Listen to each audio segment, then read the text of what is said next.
ये कहानी है 6 अजनबियों की जो कि आंख खुलने पर खुद को एक हाईटेक क्यूब शेप के रूम में फंसा हुआ पाते हैं। इस रूम में स्मॉल एग्जिट बने हुए हैं जिनमें से किसी एक का रास्ता फिर से एक नए रूम तक ले आता है और गलत डोर ओपन करने पर ट्रैप में फंसकर उनकी जान भी जा सकती है। इस ग्रुप को बाहर निकलने के लिए मिलकर काम करना होगा क्योंकि इनके पास समय बहुत कम है। क्या ये जान बचाकर इस मेज से बाहर निकल पाएंगे? आइए जानते हैं हमारी आज की जापानीज फिल्म में। फिल्म के शुरू में हम देखते हैं कि क्यूब जैसे दिखने वाले एक हाईटेक रूम में एक आदमी की आंख खुलती है जिसने कैदियों जैसे कपड़े पहन रखे हैं। यह आदमी इस बारे में कुछ नहीं जानता कि वो यहाँ कैसे आया। रूम की हर दीवार पर एक लाइट डोर दिखाई देता है जो कुल मिलाकर 6 है। काफी जांच करने के बाद वो एक डोर को ओपन करता है और डोर की दूसरी ओर चला जाता है। वो ये देखकर हैरान हो जाता है कि वो फिर से एक नए रूम में है जो कि पहले वाले रूम जैसा ही दिखता है। फिर अचानक एक मेटल का बना हुआ पिलर दीवार में से निकलकर तेजी से आता हुआ उस आदमी में से गुजर जाता है जिससे तुरंत उसकी मौत हो जाती है। इस घटना को देखकर हमें यह आइडिया होता है कि हर रूम खतरों से भरपूर है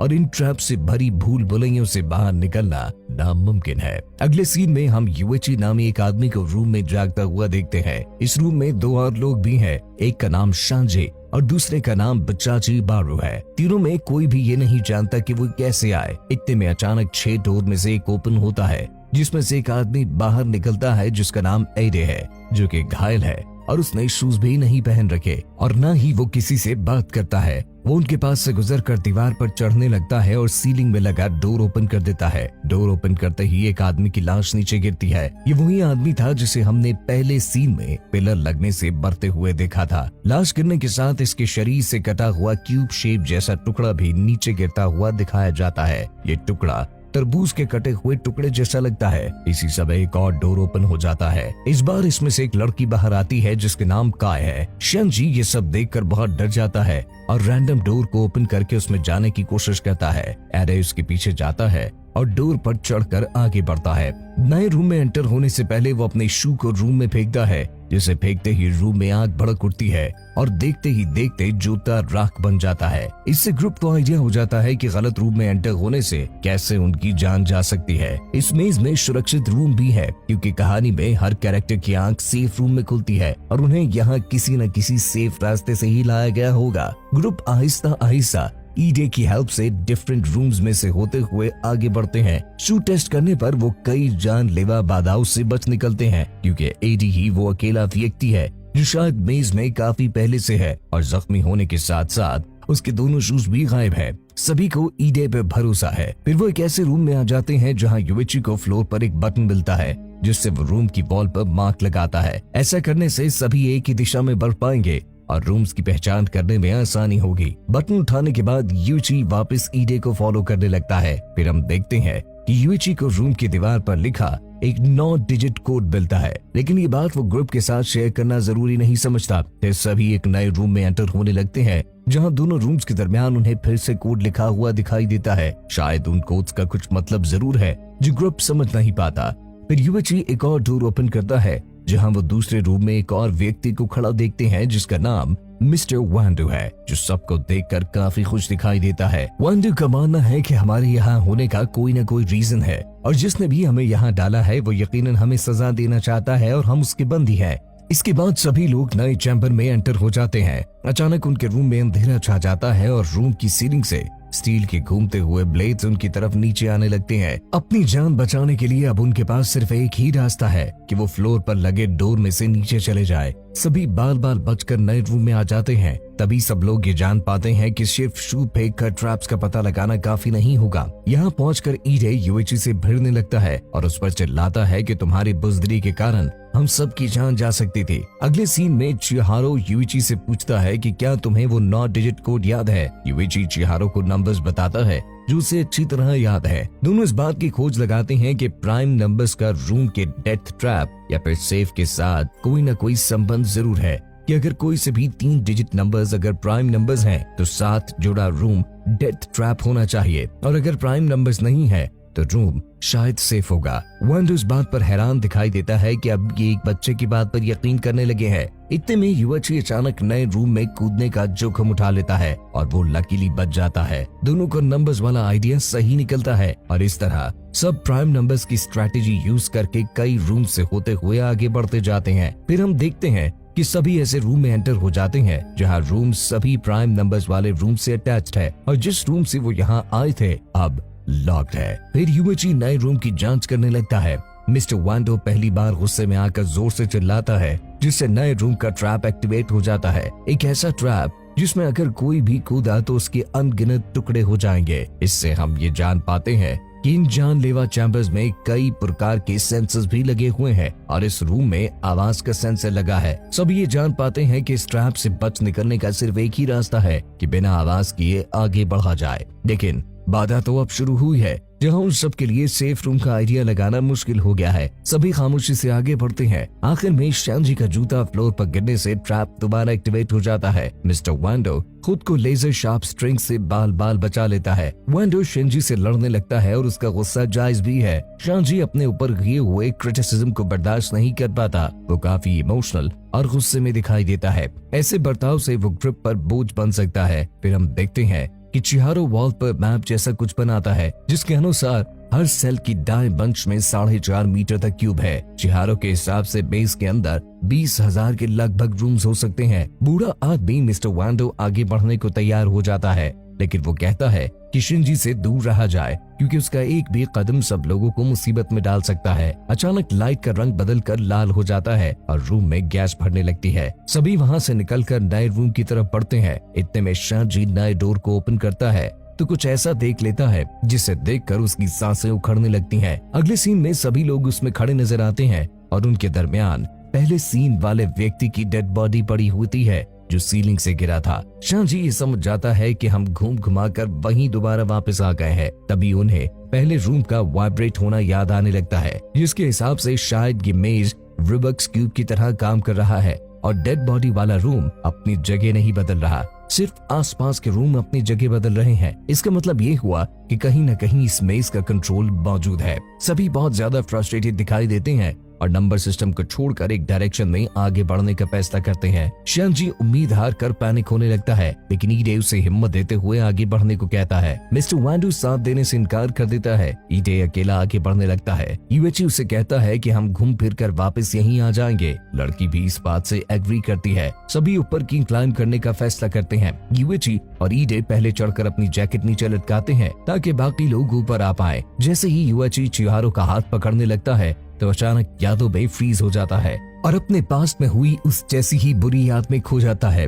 ईडे सहमी सहमे पर्चीबारू का हाथ पकड़कर उसे ऊपर खींच लेता है। सभी लोग नए रूम में एंटर हो जाते हैं। चिहारो ऊपर चढ़कर नए रूम के रास्ते को देखता है।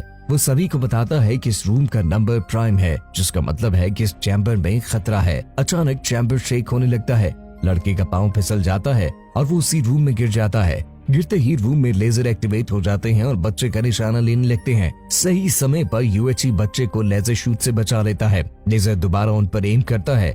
इस बार ईजे आखिरी सेकंड में दोनों की जान बचा लेता है। तीनों रूम से निकलने की कोशिश करते हैं। ईजे सबसे आखिर में रह जाता है। इससे पहले कि यूएची उसे बाहर निकाल पाता, लेजर ईडे पर एम कर देता है और इस तरह पहली बार ग्रुप में से एक मेंबर की मौत हो जाती है। अगले सीन में हम देखते हैं कि यूएची नंबर्स को कैलकुलेट करके ऑर्डिनेट्स निकाल देता है, यानी एक्स एक्सिस और वाई एक्सिस की नंबर्स की मदद से आगे डायरेक्शन का आइडिया लगा लेता है। यूएची अपने पीछे बने डोर को ओपन करके उसके नंबर्स चेक करता है और नंबर्स कैलकुलेट करके सबको बताता है कि हम इस मेज के एज से सिर्फ 3 रूम्स की दूरी पर है। सब रूम में एंटर हो जाते हैं सिवाय शिनजी के, क्योंकि वो हार मान चुका है। यूएची मिस्टर वांडो को लड़खड़ाते हुए देखते ही हाथ थाम लेता है। वो यूएची से कहता है, मुझे लगता है कि अपने कर्मों की सजा मिल रही है।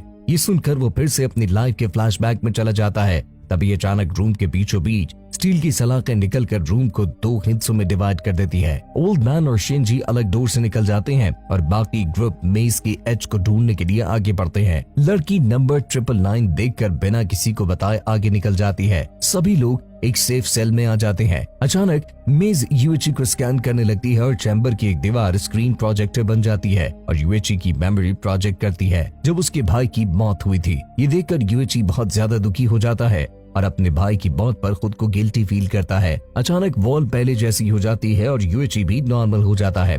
उधर ओल्ड मैन और शिनजी नया डोर ओपन करते हैं और जूता फेंक कर चेक करते हैं कि कहीं अंदर कोई ट्रैप तो नहीं। शिनजी कहता है कि इस मेज से निकलना नामुमकिन है। ओल्ड मैन और शेंजी आपस में आर्ग्यू करने लगते हैं। अचानक रूम में से एक आवाज सुनाई देती है। ओल्ड मैन आसपास देखने की कोशिश करता है। शेंजी ओल्ड मैन को चैम्बर के डोर की तरफ धकेलता है, जिससे उसका सर डोर के दरमियान में आ जाता है और इस तरह मिस्टर वांडू मारा जाता है। उधर शिहारो यूची से अपने भाई को ना बचाने की वजह पूछता है और ये कहता है कि तुम एक बुज़दिल इंसान हो। शिहारो फ्लोर का डोर ओपन करके उसमें कूद जाता है। यूएची फौरन अपने बच्चे का हाथ पकड़कर उसे बचा लेता है। बच्चा यूएची के गले लगकर रोने लगता है। लड़की नए डोर को ओपन करती है, लेकिन इस बार दूसरी ओर कोई रूम नहीं, सिर्फ घुप अंधेरा है। सभी डोर में से बाहर देखकर हैरान हो जाते हैं, क्योंकि वो क्यूब के एज पर पहुंच चुके हैं। बाहर बहुत बड़ी ओपनिंग है और उन्हें बिल्डिंग का एक बहुत विशाल स्ट्रक्चर दिखाई देता है। हाइट चेक करने के लिए यूएची अपना जूता नीचे गिरा देता है, जो लगभग 3 सेकंड के बाद गिरता है, जिसके अनुसार वो ग्राउंड से 50 मीटर की ऊंचाई पर है। तभी शिहारो दूर से कुछ देखता है और इशारा करता है। वो एक विशाल रूम देखते हैं जो दीवार में एक ओपन होल के पास से गुजर रहा है और शायद वही बाहर जाने का रास्ता है। बच्चा वहां तक जाने के लिए कोऑर्डिनेट्स के बारे में पूछता है। यूएची बताता है कि उसे जरूर 27th वाई एक्सिस पर देखा था, जैसे सीक्वेंस में नंबर 999 होना चाहिए। लड़की उन्हें बताती है कि उसने यही नंबर देखा था। ग्रुप उस डोर की तरफ जाने के लिए प्लान करते हैं। अचानक एक डोर ओपन हो जाता है और शेंजी बाहर आ जाता है। वो ग्रुप से मिलकर बहुत खुश दिखने का नाटक करता है। यूएची वांडो के बारे में जानकारी लेता है, जिस पर वो बताता है कि वो ट्रैप में फंसकर मारा गया है। यूएची ये सुनकर दुखी हो जाता है। बच्चा शेंजी को नोटिस करता है और सोचता है कि दाल में कुछ न कुछ काला जरूर है। शेंजी सबको सेफ रास्ते से ले जाने का यकीन दिलाता है। अगले रूम में बच्चा यूएची के कान में बताता है कि शेंजी झूठ बोल रहा है। तभी लड़की उन्हें बताती है कि उसे रूम 999 मिल गया है और डोर में चली जाती है। शेंजी बताता है कि इस रूम में भी ट्रैप है, लेकिन अभी तक एक्टिवेट नहीं हुआ। बच्चा ये सुनकर दूसरे डोर से बाहर निकलता है। इससे पहले यूएची भी बाहर निकल पाता, शेंजी उसे नीचे खींच लेता है, जिससे यूएची बुरी तरह फ्लोर पर गिरता है। वो शेंजी से पूछता है कि उसने ओल्ड मैन को क्यों मारा। शेंजी बताता है क्योंकि उसे सारी लाइफ मोक किया गया, बुरा बर्ताव किया गया और जुल्म किया गया।